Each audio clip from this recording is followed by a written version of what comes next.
प्यारे विद्यार्थियों, @unique+2.0 पे आप सभी का स्वागत है। क्लास 12 की फिजिक्स में जो क्लास 12 की फिजिक्स का हम लोग क्लास कर रहे थे, उसमें जो है हम लोग कैपेसिटर एंड डाई इलेक्ट्रिक की थ्योरी पढ़ चुके हैं। आज हम लोग इसका न्यूमेरिकल सॉल्व करेंगे। क्या सॉल्व करेंगे? आज हम लोग इसका कुछ सिलेक्टेड न्यूमेरिकल हैं उनको सॉल्व करेंगे। उस टाइप के जो और न्यूमेरिकल होंगे उसको आप लोग जाइएगा, अपनी बुक ओपन करिएगा, अच्छे से सॉल्व करिएगा।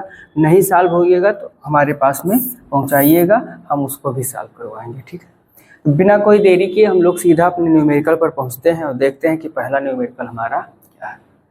इस चैप्टर का जो आपका पहला न्यूमेरिकल है ये लिखा हुआ है। सबसे पहले इसको पढ़ते हैं। क्या लिखा हुआ है? पारे की 27 एक समान बूंदों में से प्रत्येक को 10 वोल्ट के विभव से प्रत्येक को 10 वोल्ट के विभव तक आवेशित किया गया है। यदि इन बूंदों को मिलाकर एक बड़ी बूंद बना दी जाए तो बड़ी बूंद का विभव क्या होगा। ठीक है, यहाँ 27 दिया हुआ है और इस छोटी बूंद का विभव क्या है? हर एक बूंद का विभव 10 वोल्ट का है। अब आपसे पूछ रहा है कि यदि इस बूंद को, ये छोटी छोटी बूंदें थी, इन बूंदों को मिला करके एक बड़ी बूंद बना दी गई। अब आपसे पूछ रहा है कि इस बड़ी वाली बूंद का पोटेंशियल क्या होगा, यदि छोटी वाली बूंद का पोटेंशियल क्या है, 10 है। तो इसके कॉन्सेप्ट को समझते हुए हम लोग इस न्यूमेरिकल को सॉल्व करेंगे। कॉन्सेप्ट समझते हुए, ताकि इस टाइप का कोई न्यूमेरिकल और आ जाए तो उसको हम आसानी से लगा लेंगे। इसका जब सॉल्यूशन लिखेंगे तो इसमें जो चीजें दी हुई हैं, छोटी बूंदों की संख्या, छोटी बूंदों की संख्या इज इक्वल टू कितना दिया हुआ है? 27 दिया हुआ है। और क्या दिया हुआ है? छोटी बूंद का विभव, छोटी बूंद का विभव, ये क्या दिया हुआ है? 10 वोल्ट दिया हुआ है। ठीक, इतनी चीजें हमको दी हुई थी, हमने लिख दिया। अब हम करेंगे, मानेंगे कुछ। क्या करेंगे? माना छोटी बूंद की त्रिज्या,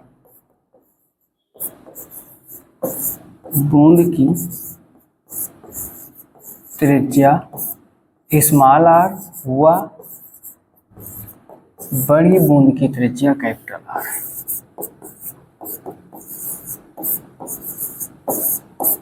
बड़ी बूंद की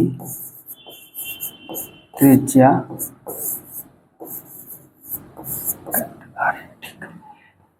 कॉन्सेप्ट आप यहाँ रखिएगा कि जैसे जब छोटी बूंद हो, बहुत सारी छोटी बूंदें हों और उनसे मिलाकर के बड़ी बूंद आई हो, तो आपको क्या करना है कि छोटी बूंद की त्रिज्या और बड़ी बूंद की त्रिज्या के बीच में रिलेशन फाइंड आउट करना है। और ये रिलेशन फाइंड करने का सबसे बेस्ट तरीका ये है कि हम वॉल्यूम यानी आयतन फाइंड कर लें। क्यों? क्योंकि जब बड़ी बूंद बनेगी उसका जो आयतन होगा वो इन छोटी छोटी कुल बूंदों के आयतन के योग के बराबर होगा। तो यहाँ पे होगा क्या कि सिंस 27 छोटी बूंदों का आयतन, 27 छोटी बूंदों का आयतन, ये किसके इक्वल हो जाएगा? बड़ी बूंद के आयतन के, बड़ी बूंद का आयतन। यही कॉन्सेप्ट आपको हर इस टाइप का यदि बूंदों वाला सवाल आता है तो आपको यूज करना है। अब होगा क्या कि 27 छोटी बूंद, जो बूंदें होंगी ये क्या होती हैं? गोलीय होती हैं, स्फेरिकल होती हैं। अब गोले का जो आयतन होता है कितना होता है? 4/3 पाई आर क्यूब होता है। छोटी बूंद है तो स्मॉल आर त्रिज्या है, स्मॉल आर क्यूब हो जाएगा। अब बड़ी बूंद है, इसकी संख्या अकेली है तो 4/3 पाई और बड़ी त्रिज्या यानी कैपिटल आर क्यूब हो जाएगा। ओके, जो कट रहा है काट दीजिए। क्या क्या कट रहा है? 4/3 पाई, 4/3 पाई कट रहा है। अब इसको हम करेंगे क्या? इसको हम ऐसे लिख सकते हैं। कैसे लिख सकते हैं?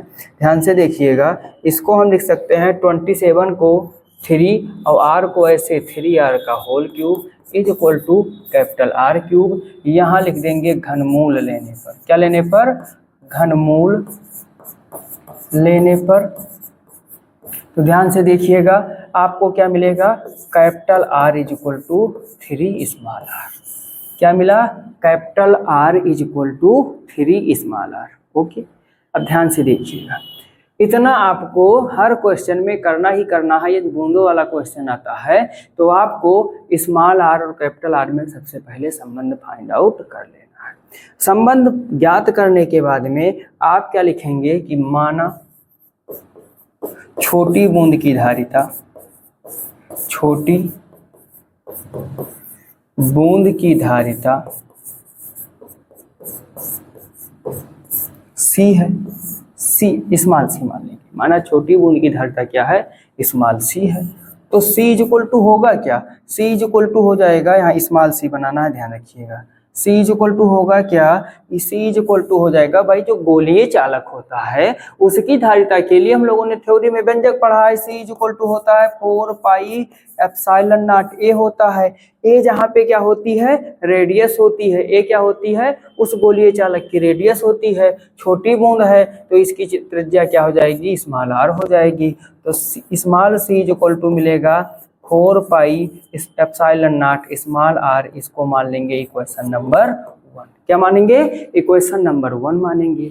अब 1 मानने के बाद में फिर हम क्या करेंगे, फिर हम लिखेंगे बड़ी बूंद की धारिता। किसकी धारिता निकालेंगे, बड़ी बूंद की धारिता। तो वो बड़ी बूंद की धारिता होगी, इसको कैपिटल सी मान लेते हैं। Capital C is equal to फिर वही पुराना वाला formula 4 pi epsilon naught A लेंगे। तो इसका रेडियस क्या है, सी इज इक्वल टू हो जाएगा 4 pi epsilon not capital R हो जाएगा। ठीक, स्टेप बाय स्टेप करते हुए हम लोग चल रहे हैं। अब ये देखो capital R is equal to हमने क्या देखा है कि ये 3r के इक्वल है। किसके इक्वल है, 3r के इक्वल है। तो यहाँ पे हम रख देंगे c इज इक्वल टू क्या हो जाएगा, capital C is equal to हो जाएगा 4 pi epsilon naught 3 small r। ठीक है, इसको मान लेंगे इक्वेशन नंबर 2। अब जब इक्वेशन नंबर 2 मानेंगे तो हम मान लेते हैं, फिर से हमको क्या फाइंड करना है, छोटी बूंद का आवेश। अब क्या निकालना है, छोटी बूंद का आवेश। तो ये जो छोटी बूंद का आवेश होगा स्मॉल क्यू मान लेंगे। क्या मान लेंगे, स्मॉल क्यू मान लेंगे। Small Q is equal to क्या हो जाएगा, ध्यान से देखिएगा। छोटी बूंद की धारिता ये मिली है और छोटी बूंद का विभव ये मिला है। क्या मिला है, ये मिला है। तो Q is equal to CB वाले फार्मूले से, किस फार्मूले से, Q is equal to CB वाले फार्मूले से। हमने कहा था एक रिलेशन याद करना, जैसी जरूरत होगी वैसा हम लोग क्या करेंगे, यूज करते हुए चलेंगे। तो Q is equal to CB वाले फार्मूले से एक्चुअल में चूंकि यहाँ छोटी बूंद है तो ये स्मॉल CB हो गया। ठीक है, अब Q इज इक्वल टू ये निकला था आपका 4 pi epsilon naught small r और B का मान कितना था 5। B का मान कितना दिया हुआ है, देख लीजिए 10 दिया हुआ है। कितना दिया हुआ है, 10 दिया हुआ है। ठीक, तो यहाँ पे कर देंगे 10, यहाँ पे हम क्या कर देंगे, 10 कर देंगे। तो ये आपका छोटी बूंद का आवेश निकल आया। ओके, क्या निकला, छोटी बूंद का आवेश। अब यदि आपसे कोई पूछे बड़ी बूंद का आवेश कितना होगा, तो भाई निकाल लीजिए बड़ी बूंद का आवेश। आवेश संरक्षण के सिद्धांत से कुल आवेश क्या होगा, नियत होगा। एक छोटी बूंद पर इतना आवेश है, आपके पास कुल कितनी छोटी बूंदें हैं, तो आप कहोगे सर जी हमारे पास कुल 27 छोटी बूंदें हैं। तो एक बूंद पर इतना आवेश, तो 27 पर कितना हो जाएगा, 27 से इसमें मल्टीप्लाई कर देंगे। तो आपका जो बड़ी बूंद का आवेश कैपिटल Q है, ये क्या निकल करके आएगा, ये निकल करके आएगा 27 इंटू स्मॉल क्यू। ओके, अब जब ये 27 इंटू स्मॉल क्यू निकल करके आया तो आप इसी से निकाल लीजिए आपका जो ये कैपिटल Q हो जाएगा, ये हो जाएगा 27 इंटू स्मॉल क्यू क्या है 4 pi epsilon not r into 10। ठीक है, तो ये हो गया 4 pi epsilon not r into 10। तो हम करेंगे क्या, नंबर को इकट्ठा कर लेते हैं। इसको लिख दिए 4 पाई एप्सिलॉन नॉट r, अब ये हो गया क्या 270। क्या हो गया, 270 हो गया। इसको माने थे 2, इसको मान लेंगे 3, अब इसको मान लेंगे इक्वेशन नंबर 4। ओके, बड़ी बूंद की धारिता भी हम फाइंड कर चुके हैं, नहीं कर चुके हैं। तो अब हम क्या लिखेंगे, यहाँ पे हम ये लिखेंगे कि यदि बड़ी बूंद का विभव, यदि बड़ी बूंद का विभव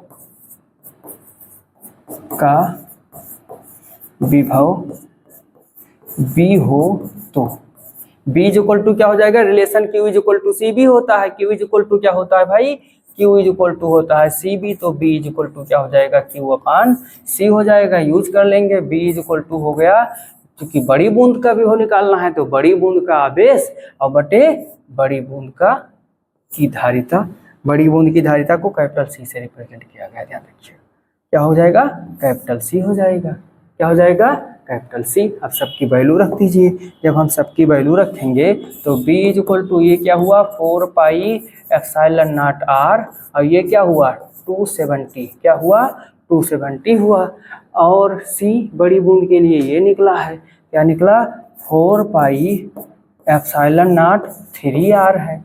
तो हम इस 3r को ऐसे लिख लें, कैसे लिख लें, ये देखो इसको लिख लें 4 पाई एप्सिलॉन नॉट r अब इंटू 3 कर दें। ऐसा करने से हुआ क्या कि देखो ई वाली वैल्यू सेम थी तो कट गई, 3 1 जा 3, 3 9 जा 27, एक जीरो बचा था जीरो लिख दिए 90। तो इस तरीके से बड़ी बूंद का विभव कितना आया 90 वोल्ट आया, कितना आया 90 वोल्ट आया। ठीक, तो अगर बूंद वाला क्वेश्चन आता है, कौन सा क्वेश्चन आता है, बूंद वाला ऐसे क्वेश्चन आता है तो सबसे पहले हम लोग दोनों छोटी और बड़ी बूंद की रेडियस में संबंध फाइंड करेंगे, फिर हम स्टेप बाय स्टेप कैलकुलेशन करते चलेंगे, क्योंकि यहाँ पे सिर्फ दो चीजें दी हुई थी, एक ये क्वांटिटी दी हुई थी, एक ये क्वांटिटी। यदि इसी में हमें एक छोटी बूंद का आवेश दिया होता तो शायद हमको कुछ कैलकुलेशन दूसरा करना होता। ठीक, इसमें कोई वैल्यू नहीं दी हुई थी, हमने छोटी बूंद की धारिता निकाल ली, फिर उसके बाद में बड़ी बूंद की धारिता निकाल ली, फिर हमने छोटी बूंद का आवेश Q is equal to Cb से फाइंड आउट किया।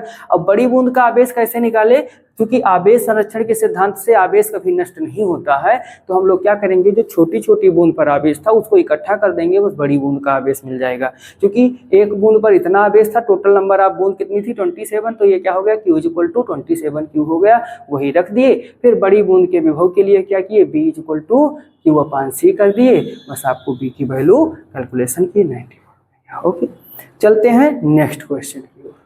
नेक्स्ट क्वेश्चन भी यही बूंद वाला है, इसको भी देख लेते हैं। इसमें क्या कह रहा है, आसुत जल की 64 छोटी बूंदें जिनमें से प्रत्येक की त्रिज्या 0.1 मिलीमीटर तथा आवेश 2/3 × 10⁻12 कूलाम है, मिल करके क्या बनाती हैं, एक बड़ी बूंद बनाती हैं।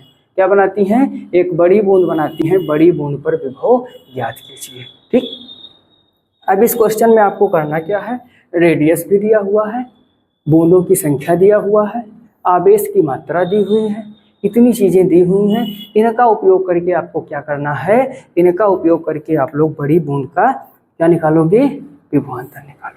960 आना है, क्या आना है 960। चलिए शुरुआत करते हैं।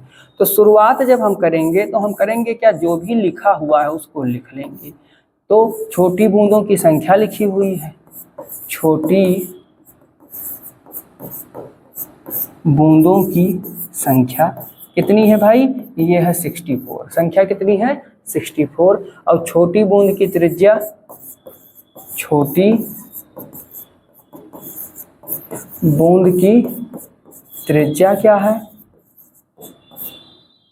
ये छोटी बूंद की जो त्रिज्या है स्मॉल r, ये कितना दिया हुआ है 0.1 mm दिया हुआ है। तो ये इज इक्वल टू हो जाएगा, mm को हम चेंज कर लेंगे, ये 0.1 × 10⁻³ मीटर हो जाएगा, और अच्छे से लिखेंगे तो 1 × 10⁻⁴ मीटर हो जाएगा। ओके, उसके बाद में और क्या दिया हुआ है, छोटी बूंद का आवेश, छोटी बूंद का आवेश। अब ये वाला क्वेश्चन पहले से थोड़ा ज्यादा इजी है, अभी देख लीजिएगा। छोटी बूंद का आवेश स्मॉल क्यू होता है, तो small Q is equal to क्या दिया हुआ है, ये दिया हुआ है 2/3 × 10⁻12 कूलाम। चलते हैं हम लोग, सबसे पहले क्या करेंगे, वही छोटी और बड़ी दोनों बूंदों के बीच का त्रिज्या का रिलेशन फाइंड आउट करेंगे। तो मान लेंगे कि माना बड़ी बूंद की त्रिज्या कैपिटल R है, बड़ी बूंद की त्रिज्या क्या है, कैपिटल R है।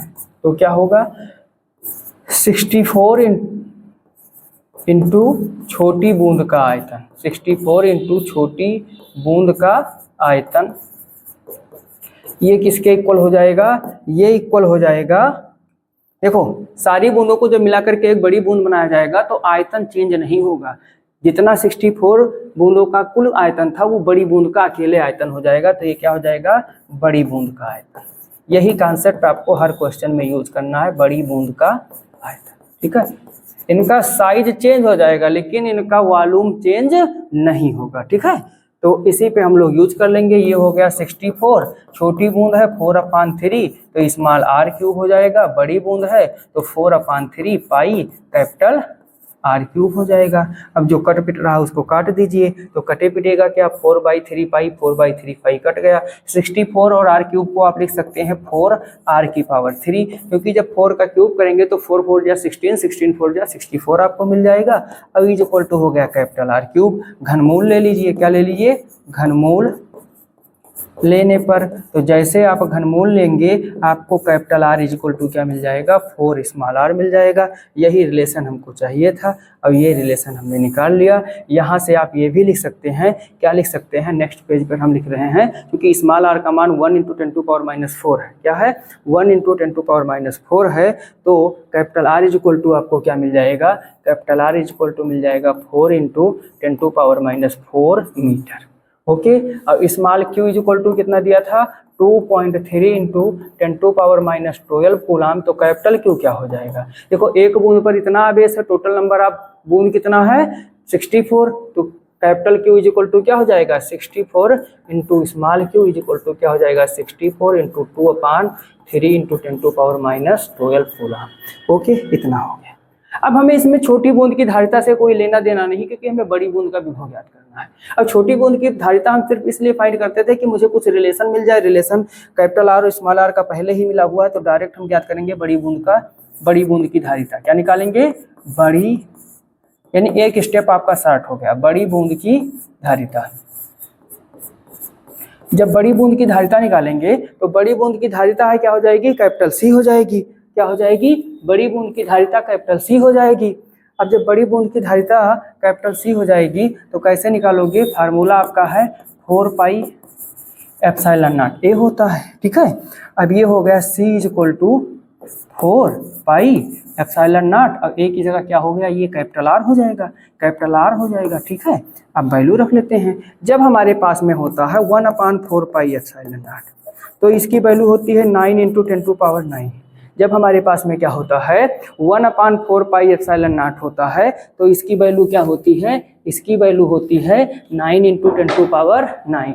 क्या होती है, 9 × 10⁻9 होती है। तो इसको जब रिवर्स करेंगे तो ध्यान से देखिएगा भाई साहब, ध्यान से क्या देखना है कि 4πε0 की वैल्यू हो जाएगी 1/9 × 10⁻9 हो जाएगी, 1/9 × 10⁻9 हो जाएगी। तो यहाँ से C की वैल्यू फाइंड करते हैं। ये हो गया 1/9 × 10⁻9।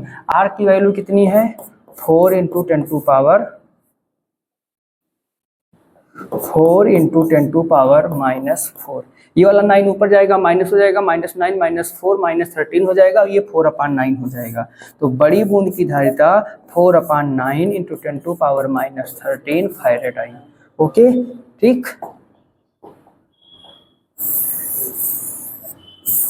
ये हो गया। ओके, अब हम करेंगे क्या, हमको बड़ी बूंद का विभव निकालना है।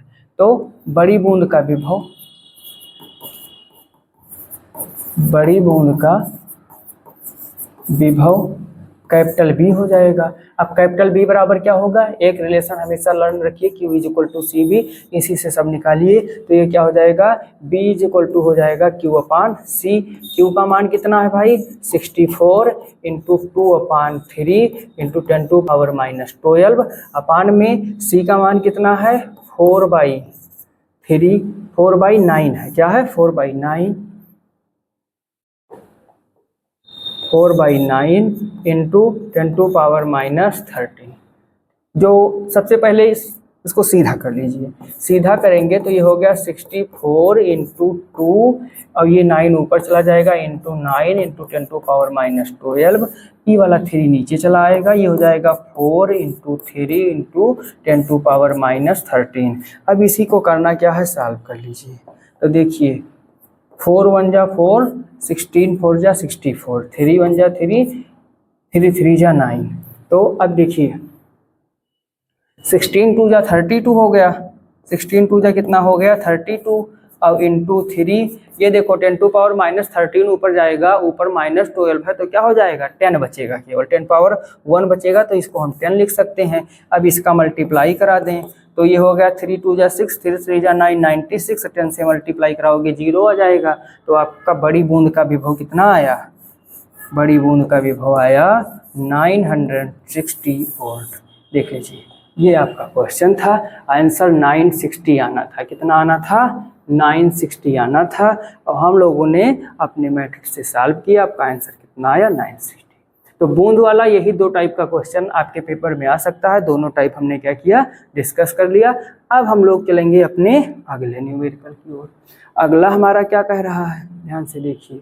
अगला जो हमारा क्वेश्चन नंबर 3 है, क्वेश्चन नंबर 3 क्या कह रहा है कि 25 माइक्रोफैरड धारिता के संधारित्र की प्लेटों के बीच 250 वोल्ट का विभवांतर लगाने से उसकी प्लेटों पर कितना आवेश होगा। सवाल लगाने से पहले हम जो दिया हुआ है वो लिखेंगे। एक वैल्यू ये दी हुई है, एक वैल्यू ये दी। कोई संधारित्र जिसकी धारिता क्या दिया हुआ है, सॉल्यूशन में हम जब लिखेंगे तो सॉल्यूशन में आप क्या लिखेंगे, C इक्वल टू दिया हुआ है 25 माइक्रोफैरड, माइक्रो को हटा देंगे तो ये हो जाएगा 25 × 10⁻⁶ फैरड। ओके, प्लेटों के बीच का विभव B इक्वल टू क्या दिया हुआ है 250 वोल्ट दिया हुआ है। कितना दिया हुआ है 250 वोल्ट। बहुत इजी सवाल है, आसानी से सब लोग लगा सकते हैं। आपको क्या लगाना है कि उसकी प्लेटों पर कितना आवेश होगा, तो उसकी प्लेटों पर जो आवेश होगा वो Q होगा। तो यहाँ से Q इक्वल टू वही वाला पुराना वाला Q आपको निकालना है। Q क्या करना है निकालना है, तो Q इक्वल टू कर देंगे CB, ये वाले फार्मूले से सॉल्व कर लेंगे। यहाँ से Q इक्वल टू C कितना है भाई 25 × 10⁻⁶ है, और ये कितना है 250 है। कितना है 250, 25 × 25 करोगे 625 हो जाएगा। कितना हो जाएगा Q इक्वल टू हो जाएगा 625, 0 है तो 0 हो गया, इंटू 10⁻⁶। इसको लिख सकते हैं 6.25 इंटू, देखो 3 डिजिट पॉइंट को हम इधर लेकर के आए हैं तो उतना क्या हो जाएगा उसमें प्लस हो जाएगा, उतना उसमें क्या हो जाएगा प्लस हो जाएगा। तो यहाँ 10⁻+3 हो जाएगा, और 6 में जब +3 करेंगे तो ये क्या हो जाएगा -3 हो जाएगा। क्या हो जाएगा -3 हो जाएगा। ठीक, अब ये आपका Q इक्वल टू कितना आ गया 6.25 × 10⁻⁻3, यही आपका आंसर हो जाएगा। यदि प्लेटों पे पूछ रहा है कूलाम आपका आंसर हो जाएगा। तो ध्यान दीजिए जो हमारा संधारित्र होता है, दो प्लेटें होती हैं, एक पे +Q -Q, तो क्या हो जाएगा ध्यान दीजिएगा, प्रथम प्लेट पर +6.25 × 10⁻³ कूलाम, और द्वितीय प्लेट पर किस पर, द्वितीय प्लेट पर कितना हो जाएगा -6.25 × 10⁻³ कूलाम। ये आपका आंसर हो जाएगा। वेरी इजी क्वेश्चन था, इस टाइप का क्वेश्चन भी आपके पेपर में आता है। अगर आता है तो आप आसानी से इसको सॉल्व कर सकते हैं। अगला क्वेश्चन क्या लिखा हुआ है देखिए भाई इसको। अगला क्वेश्चन कह रहा है 1 फैरड धारिता वाले गोलीय चालक की त्रिज्या ज्ञात कीजिए। बहुत आसान क्वेश्चन है, सिंपल वे में सॉल्व करने की कोशिश करेंगे। आपका ये हो गया क्या सॉल्यूशन, सॉल्यूशन में आप क्या लिखेंगे जो दिया हुआ है, तो C इक्वल टू दिया हुआ है 1 फैरड। अब आपसे पूछ रहा है कि गोलीय चालक की त्रिज्या ज्ञात कीजिए। यहाँ A लिखें, क्योंकि जो विलगित गोलीय चालक हम पढ़े थे, विलगित गोलीय चालक पढ़े थे, ऐसे ऐसे बना हुआ था।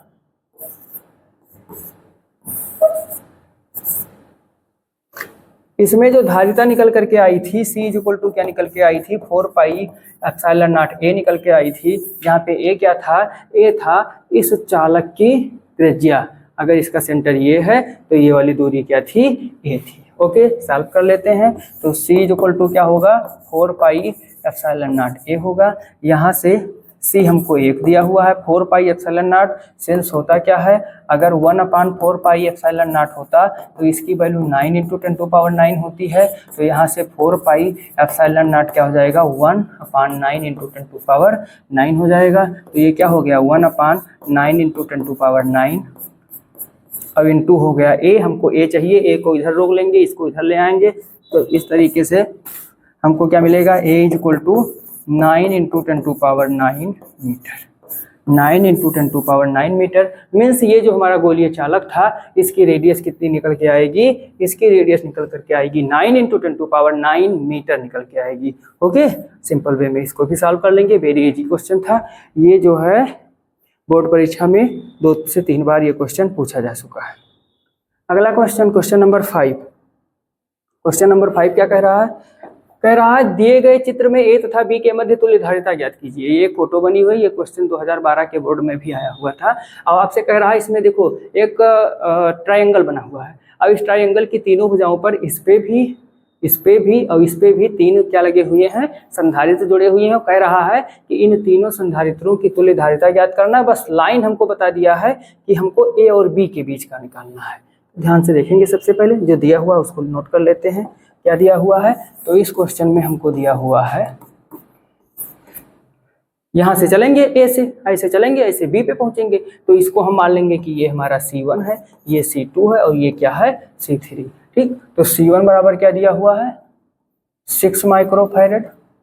C2 बराबर क्या दिया हुआ है, 3 माइक्रोफैरड। और C3 बराबर क्या दिया हुआ है, 2 माइक्रोफैरड। ओके, अब इस क्वेश्चन को जब हम सॉल्व करना शुरू करेंगे तो ध्यान से देखिएगा। हम यहाँ से चलेंगे, ऐसे आएंगे, ऐसे जाएंगे, बी पे पहुंचेंगे। बी से हमको ये नहीं जाना है, इसके बीच में निकालना है। तो एक्चुअल में होगा क्या कि अगर इस संधारित्र को हम अपना पहला संधारित्र मान लें तो इसकी दूसरी प्लेट इस वाले संधारित्र की पहली प्लेट से जुड़ी हुई है। मीन्स होगा क्या कि C1 और C2 जो हमने माना है 6 और 3 माइक्रोफैरड को, ये एक दूसरे के साथ किस क्रम में जुड़े हुए हैं, सीरीज में जुड़े हुए हैं। किस में जुड़े हुए हैं, सीरीज में जुड़े हुए हैं, या फिर आप कह सकते हैं कि ये श्रेणी क्रम में जुड़े हुए हैं। तो 6 और 3 माइक्रोफैरड किस में जुड़ा हुआ है, श्रेणी क्रम में जुड़ा हुआ है। तो आप लिखेंगे क्या कि सिंस 6 माइक्रोफैरड व 3 माइक्रोफैरड श्रेणी क्रम में जुड़ा है। किस में जुड़ा है, श्रेणी क्रम में जुड़ा है। अतः इनका तुल्य प्रतिरोध, इनका तुल्य प्रतिरोध, तो इनका तुल्य प्रतिरोध भाई क्या हो जाएगा, श्रेणी क्रम में होता क्या है, 1/C = 1/C1 + 1/C2 होता है।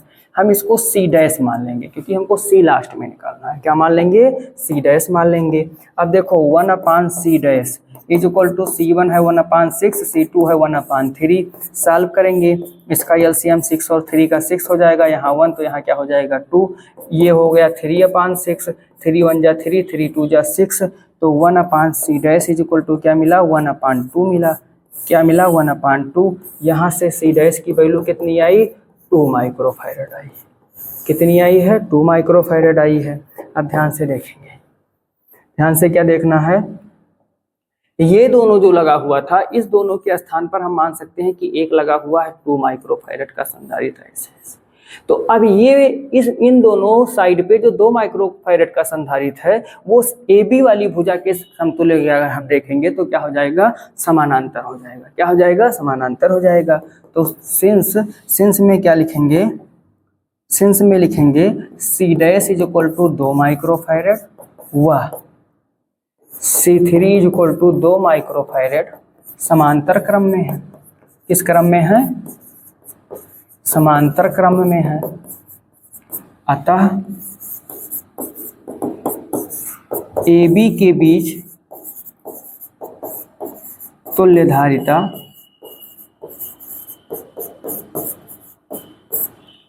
C = क्या हो जाएगा, C' + C2 हो जाएगा। C' का मान 2 है और C2 का मान भी 2 है। तो इस तरीके से C = आपको क्या मिलेगा, 2 और 2 4 और यूनिट क्या थी, माइक्रोफैरड। तो यहाँ पे आपका आंसर क्या आएगा, 4 माइक्रोफैरड आएगा। कितना आएगा, 4 माइक्रो। कहने मतलब यहाँ पे जो 3 संधारित्र लगे हुए थे, इन तीनों की जगह A और B के बीच में केवल एक 4 माइक्रोफैरड का लगा दिया जाता, तो जितना ये 6 3 2 मिलकर के वर्क कर रहे हैं उतना ये अकेले वर्क कर देता। ठीक है, तो ये है संधारित्रों का संयोजन। इस टाइप का एक क्वेश्चन आपको पेपर में मिल सकता है संधारित्रों के संयोजन का। इसमें एक ट्रायंगल बना हुआ था। अब यदि मान लीजिए ट्रायंगल का कोई क्वेश्चन आता है, इसका क्वेश्चन आता है, ट्रायंगल का कोई क्वेश्चन आता है, तो आप लोग करेंगे क्या, थोड़ा इसको समझ लीजिए। मान लीजिए ये कोई ट्रायंगल बना हुआ, तो इसकी जिस भुजा को पूछेगा उस भुजा को आपको रोक के रखना है। शेष दोनों भुजाओं पर जो भी कैपेसिटर रखे होंगे उनको सीरीज में यानी श्रेणी क्रम में जोड़ करके उनका तुल्य प्रतिरोध निकाल लेना है, और उन दोनों का जो तुल्य आएगा वो क्या हो जाएगा, तीसरी भुजा जिस भुजा के बीच में आपसे पूछ रहा था उसके समानांतर क्रम में हो जाएगा। समांतर क्रम का फार्मूला लगा दीजिएगा, आपका आंसर आ जाएगा। नेक्स्ट क्वेश्चन की ओर चलते हैं। नेक्स्ट क्वेश्चन में लिखा हुआ है 4 संधारित्रों में प्रत्येक की धारिता 1 माइक्रोफैरड है। 4 है और प्रत्येक की धारिता क्या है, 1 माइक्रोफैरड है। आप इन्हें किस प्रकार संयोजित करेंगे कि तुल्य धारिता 0.7 माइक्रोफैरड हो, 4/3 माइक्रोफैरड हो, 1 माइक्रोफैरड हो, 2.5। बड़ा सवाल है, 4 बार इसको सॉल्व करेंगे। क्वेश्चन बहुत बढ़िया है, एक होता है अच्छा क्वेश्चन और एक होता है बहुत बढ़िया क्वेश्चन। तो ये जो हमारे हिसाब से क्वेश्चन है बहुत बढ़िया है।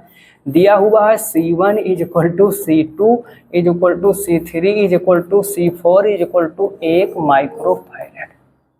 ठीक, इतना ही दिया हुआ है।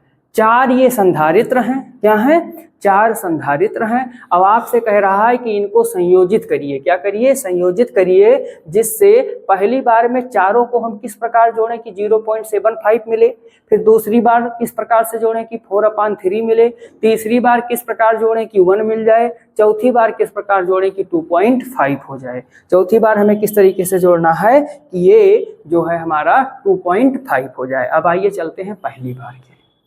पहली बार के लिए हम जब चलेंगे तो पहली बार में हमको कह रहा है कि C मिलना चाहिए 0.75 माइक्रोफैरड। इसको पहले फ्रैक्शन में कन्वर्ट करेंगे ताकि कुछ आइडिया लगे।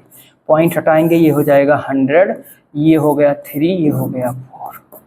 कितना आया भाई साहब, 3/4 आया। कितना आया, 3/4 आया। ओके, इतना शायद सबको समझ में आ गया होगा कि इसमें 3/4 आया। अब आप ये ध्यान दिमाग लगाना शुरू कीजिए। क्या दिमाग लगाइए, ऐसे क्वेश्चन में आप अगर फोटो बनाएंगे तो कंफ्यूज हो जाएंगे। चलो इसमें 4 ही था, एक एक लगाना है तो ठीक है, किसी तरीके से एडजस्ट कर ले जाएंगे। लेकिन अगर इसमें हम अपने दिमाग का उपयोग करें तो नीचे लिखा हुआ है 4 और ऊपर लिखा हुआ है 3। ऊपर क्या लिखा हुआ है, 3। इसका मतलब कि ये हमें 3 कब मिला होगा, जब हमने 1 + 1 + 1 किया होगा। 1 + 1 + 1 किया होगा तो हमको क्या मिला होगा, 3 मिला होगा। इसका मतलब हो गया कि हमने अपने 3 संधारित्रों को किस क्रम में जोड़ा होगा, 3 संधारित्रों को समांतर क्रम में जोड़ा होगा। क्योंकि जो हमारे कैपेसिटर होते हैं इनके समांतर क्रम में ही इनको डायरेक्टली ऐड कर सकते हैं। रेजिस्टेंस तो है नहीं कि सीरीज में जोड़ करके सीधे ऐड कर देंगे। तो पहले इसका हम लोग फोटो ड्रा करेंगे। क्या ड्रा करेंगे, फोटो ड्रा करेंगे। ये मान लीजिए हमारा A है और ये मान लीजिए हमारा क्या है, B है। अब यहाँ पे होगा क्या कि हम अपने 3 संधारित्रों को, कितने संधारित्रों को, 3 संधारित्रों को कैसे जोड़ेंगे, आइए दिखा रहे हैं। एक इस लाइन पर जोड़ देंगे, एक इस लाइन पर जोड़ देंगे, एक इस लाइन पर जोड़ देंगे और एक यहाँ जोड़ देंगे। ठीक, अब जब इस तरीके से हमने जोड़ दिया, ये हो गया क्या, 1 माइक्रोफैरड, ये भी हो गया 1 माइक्रोफैरड, ये भी हो गया 1 माइक्रोफैरड और ये भी हो गया 1 माइक्रोफैरड। ठीक, पहली कंडीशन के लिए हम लोग चल रहे हैं। कौन सी कंडीशन के लिए, पहली कंडीशन के लिए। तो यहाँ पे होगा क्या कि 1 1 1, ये 3 क्या है, समांतर क्रम में है। किस क्रम में है, समांतर क्रम में है। तो सिंस 1,1,1 माइक्रोफैरड के 3 संधारित्र, कितने संधारित्र, 3 संधारित्र समांतर क्रम में है। किस क्रम में है, समांतर क्रम में हैं, अतः इनका तुल्य प्रतिरोध, अतः इनका तुल्य प्रतिरोध नहीं भाई, धारिता, तुल्य धारिता, इसको मान लेंगे C'। तो C' = 1 + 1 + 1 = 3 और चूंकि यूनिट माइक्रोफैरड है तो माइक्रोफैरड हो जाएगी। अब देखो भाई, इन तीनों का काम खत्म हो गया, इन तीनों की जगह एक आ गया क्या, 3। अब ई वाला 3 इस वाले 1 के साथ किस क्रम में होगा, श्रेणी क्रम में होगा। तो सिंस 3 माइक्रोफैरड हुआ 1 माइक्रोफैरड, श्रेणी क्रम में है। किस क्रम में है, ये दोनों लोग भाई श्रेणी क्रम में हो गए। तो जब श्रेणी क्रम में हो जाएंगे तो इनका जो तुल्य प्रतिरोध है क्या हो जाएगा, 1/C = 1/3 + 1/1 हो जाएगा। इसका एलसीएम लोगे तो पूरे का एलसीएम क्या हो गया, 3 हो गया। पूरे का एलसीएम क्या हो गया 3, और यहाँ पे रहेगा भाई 1, क्योंकि यहाँ कुछ नहीं था तो ये हो जाएगा 3। तो इस तरीके से हमको क्या मिल जाएगा 1/c इज इक्वल टू 4/3, और c चाहिए था तो c इज इक्वल टू उलट देंगे 4/3, और यूनिट क्या होगी माइक्रोफैरड। इसी को अगर हम डिवाइड करेंगे तो ये हो जाएगा 0.75 माइक्रोफैरड। पहली कंडीशन में आपका आंसर आ गया। पहली कंडीशन में अब हम देखो भाई, इससे पूछ रहा था कि किस प्रकार संयोजित करेंगे, ये नहीं पूछ रहा था, ये तो दिए हुआ है। हमने ये फिगर बनाया, यहीं पे आपका आंसर कंप्लीट हो गया। लेकिन ये आपकी संतुष्टि के लिए कि हाँ जो भी हमने किया है वो सही है, हमको इतना कैलकुलेशन भी करना पड़ा, इसको जो फिगर बनाए थे उसको एडजस्ट करना पड़ा। तो ये कौन सी कंडीशन हो गई, पहली कंडीशन। दूसरी कंडीशन में हमसे कह रहा है हमको कितना मिल रहा है, दूसरी कंडीशन में हमको कह रहा है 4/3 माइक्रोफैरड मिल रहा है। अब c इज इक्वल टू कितना मिल रहा है 4/3। तो एक का तो हमने जो है क्या फिगर बनाने के बाद में कैलकुलेशन कर दिया। अब जो बाकी के तीनों क्वेश्चन हैं फिगर हम बना देंगे, कैलकुलेशन आप लोग घर पे करके देख लीजिएगा और आपका आंसर आ जाएगा। तो क्या है 4/3 माइक्रोफैरड है। अब जब 4/3 है तो ध्यान से देखिएगा, इस बार क्या हो गया 3 नीचे आया है और 4 क्या आया है ऊपर आया है। 3 नीचे आया है और 4 क्या आया है ऊपर आया है। तो पहली वाली कंडीशन का हम लोग बिल्कुल रिवर्स बना देंगे। पहली वाली कंडीशन का क्या करेंगे, रिवर्स फोटो बनाएंगे। हम मान लेंगे हमारे पास में ये क्या है ए और बी है,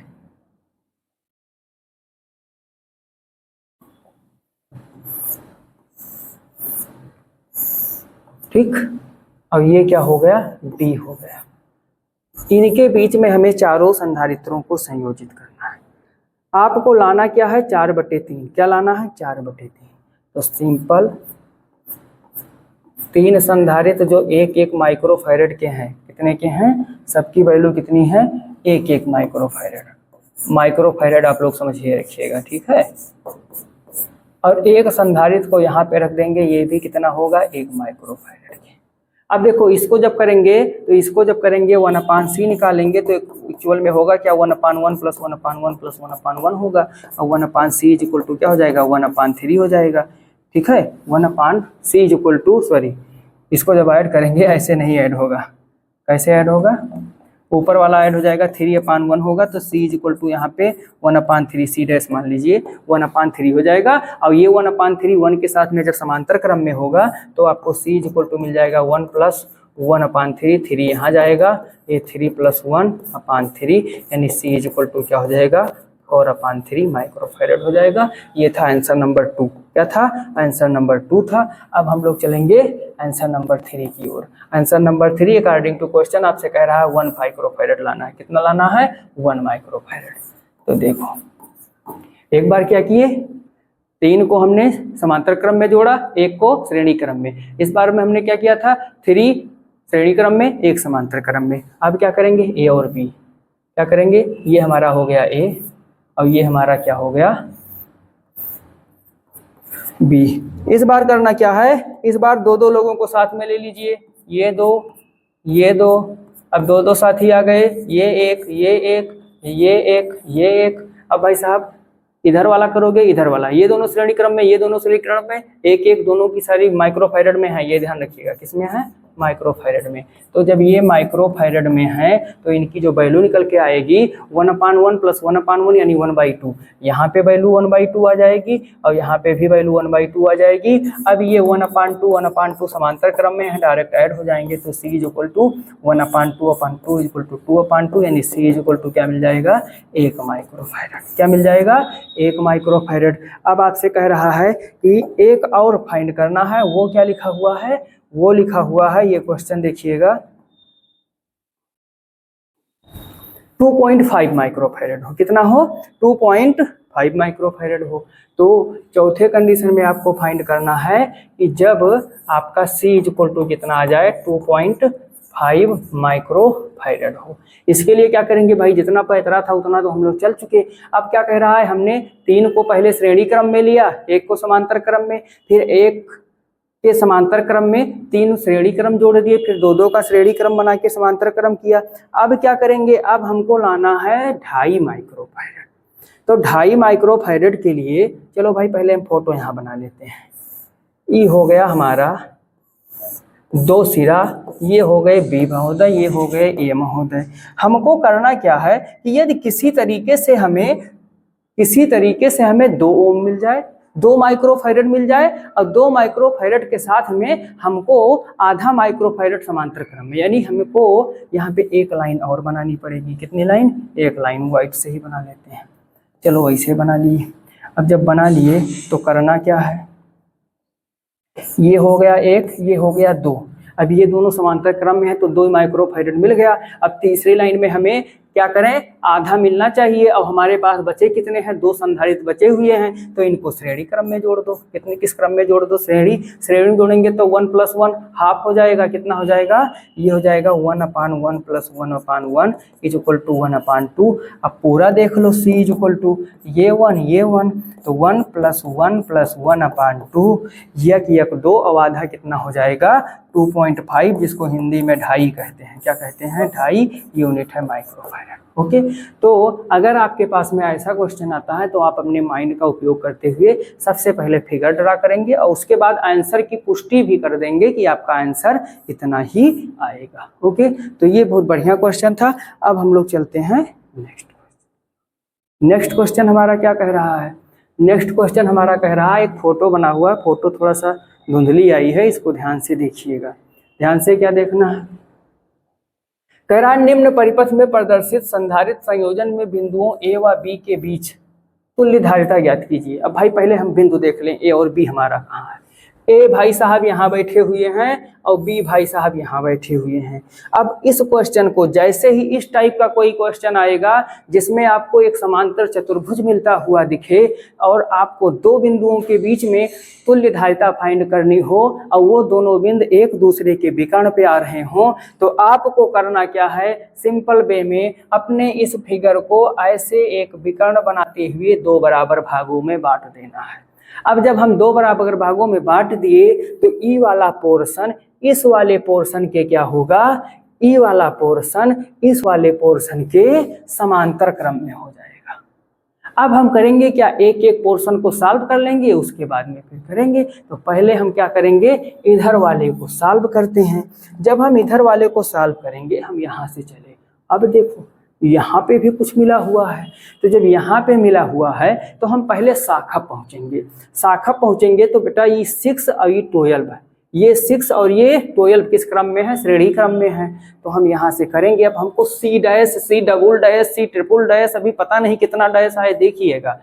तो यहाँ पे सिंस क्या होगा, 6 हुआ 12 माइक्रोफैरड श्रेणी क्रम में है, किसमें है, अब संधारित्र वगैरह नहीं लिख रहे हैं, बहुत लिखना पड़ेगा, श्रेणी क्रम में है।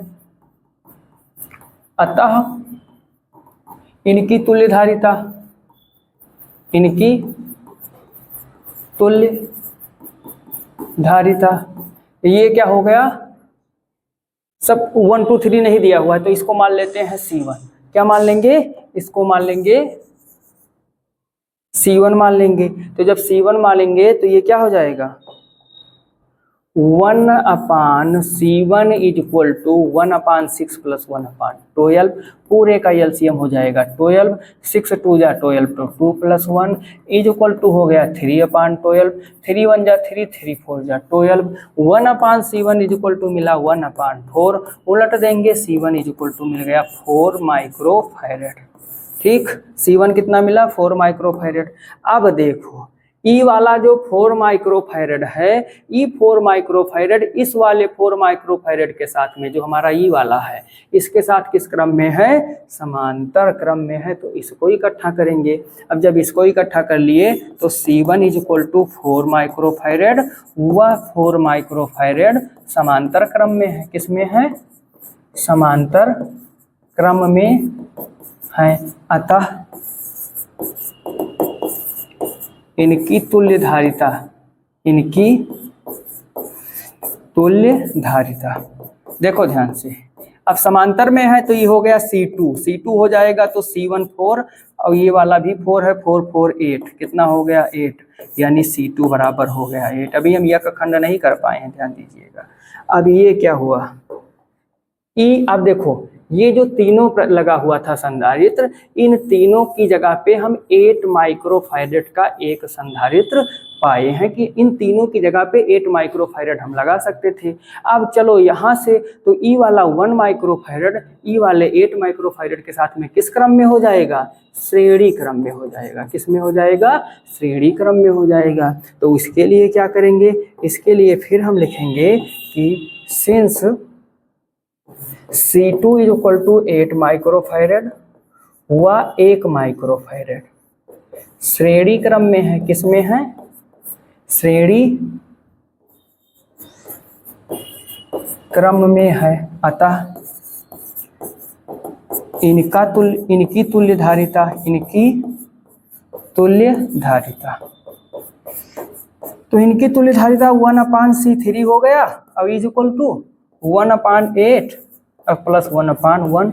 एलसीएम क्या हो जाएगा? 8 हो जाएगा। तो ये 1 + 8 हो जाएगा। इज इक्वल टू बचा 9/8, यानी कि C3 उलट देंगे तो क्या हो जाएगा? 8/9 माइक्रोफैरेड। 8/9 माइक्रोफैरेड, इसको मान लेंगे इक्वेशन नंबर 1। अब देखो इतना केवल अब सॉल्व हुआ ऊपर वाला।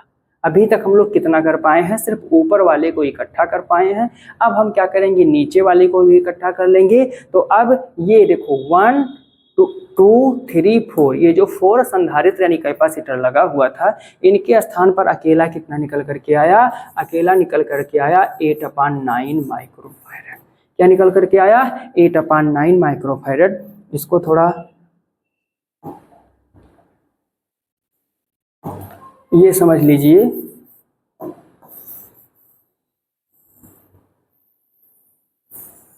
ये देखो जो जितने भी लगे हुए थे, ये वाला, ये वाला, ये वाला, ये वाला, ये वाला, इसके स्थान पर क्या आया? 8/9।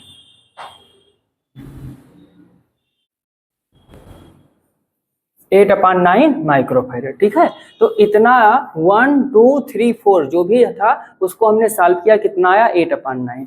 अब नीचे देखो, नीचे वाली रो में क्या क्या लगा हुआ है? 8 माइक्रोफैरेड है, 2 माइक्रोफैरेड है, 2 माइक्रोफैरेड है। इसको देख लेते हैं, इसका क्या हो जाएगा। तो इसमें होगा क्या? जब सबसे पहले हम ये वाला बॉक्स सॉल्व करेंगे तो बॉक्स में ये 2 माइक्रोफैरेड और ये 2 माइक्रोफैरेड दोनों किस श्रेणी में है? दोनों आपको लगेगा, आप देखेंगे तो बताएंगे कि ये दोनों किस क्रम में है? समांतर क्रम में है। ठीक है, ये वाला 2 माइक्रोफैरेड इस वाले 2 माइक्रोफैरेड के समांतर क्रम में है। तो हम लिखेंगे क्या? अब कहाँ तक फाइंड किए हैं भाई? C3 तक फाइंड कर लिए हैं। तो हम लोग लिखेंगे सिंस 4 माइक्रोफैरेड, 4 नहीं 2 था, 2 माइक्रोफैरेड हुआ 2 माइक्रोफैरेड समांतर क्रम में है। किस क्रम में है? समांतर क्रम में है। ठीक है,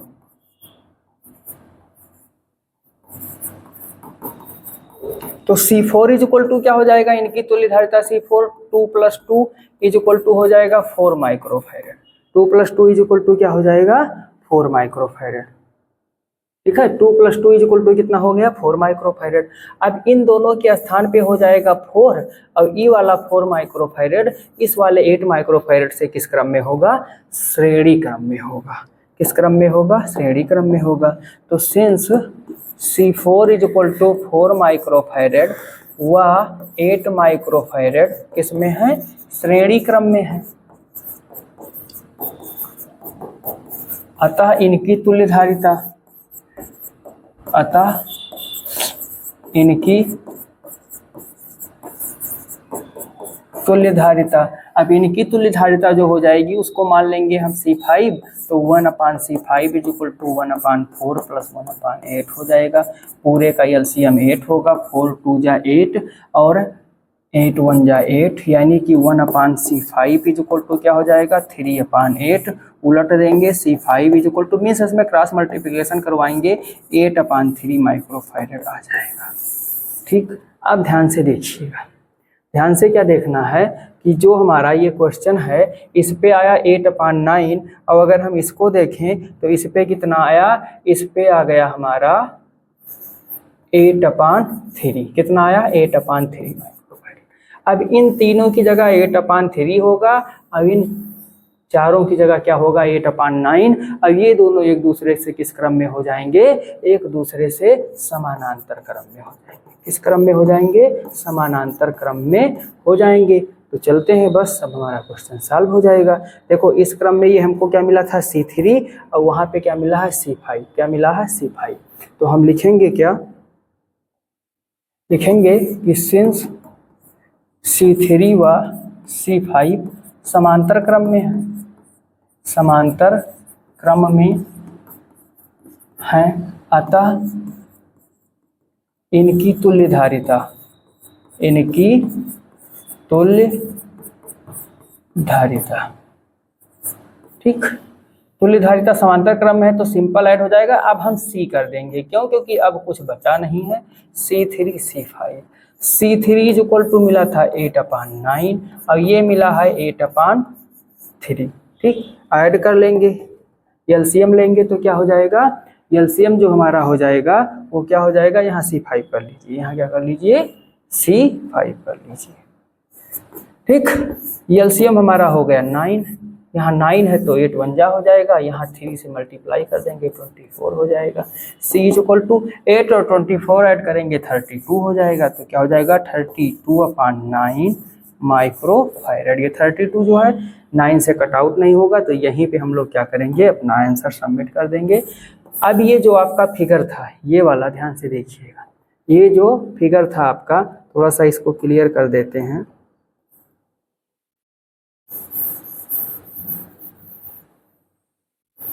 इस पे जो इतने संधारित्र लगे हुए थे, क्या लगे हुए थे, इस पे जो इतने संधारित्र लगे हुए थे, इन सब की जगह अगर एक संधारित्र यूज किया जाए तो हमारा क्या निकल के आएगा, तब हमारा निकल कर के आएगा ये जो भी हमने सॉल्व किया है 32/9 माइक्रोफैरड। तो ऐसे यदि फिगर वाले क्वेश्चन आते हैं जिसमें आपको तुल्य धारिता फाइंड करनी है, तो आप उस क्वेश्चन को part wise C1 C2 C3 C5 लेकर के सॉल्व कीजिए और लास्ट में जो बचे समांतर क्रम में हो तो ऐसे, श्रेणी क्रम में होगा तो 1/, करके आप उसको उसके फार्मूले से सॉल्व कर लीजिएगा। तो ये थी आज की क्लास। नेक्स्ट क्लास में यदि आपको कोई न्यूमेरिकल ऐसा लगता है कि हम इसको सॉल्व आउट नहीं कर पाएंगे तो आप हमसे उसको पूछ सकते हैं, सेंड कर सकते हैं, उसके लिए भी आपके लिए अलग से क्लास प्रोवाइड कर दी जाएगी। ओके।